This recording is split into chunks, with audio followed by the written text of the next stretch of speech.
Venerable Daniel the Stylite of Constantinople. Commemorated on December 11th, Saint Daniel the Stylite was born in the village of Bethera, near the city of Samosata in Mesopotamia.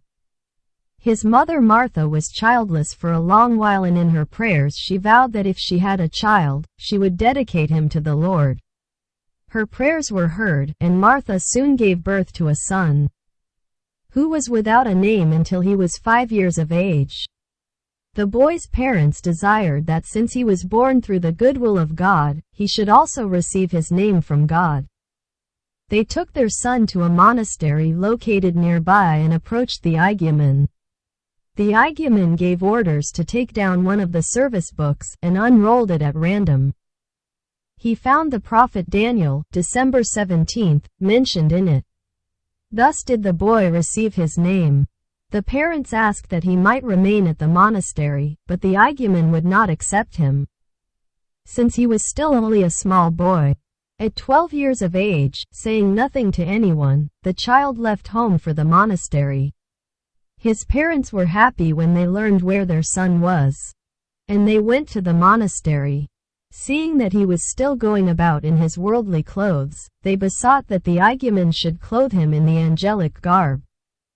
That Sunday the igumen fulfilled their request, but permitted them often to visit their son. The brethren of the monastery were astonished at the saint's ascetical efforts. Once, Saint Simeon the Stylite, September 1st, visited the monastery. He foretold to the young monk that he too would undertake the feat of pillar dwelling.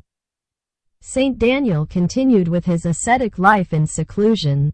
When the place of a new exploit was revealed to him in a vision, he withdrew into the Thracian wilderness together with 2 disciples. They set up a pillar, upon which Saint Daniel dwelt for 33 years. People thronged to the pillar, the unfortunate and those who were sick, and all received help and healing from Saint Daniel. Byzantine emperors also sought the prayers of the holy ascetic. The most notable of the saint's predictions was about a great fire in Constantinople. Saint Daniel possessed also the gift of gracious words. He guided many onto the path of correcting their lives. The monk reposed in his 80th year.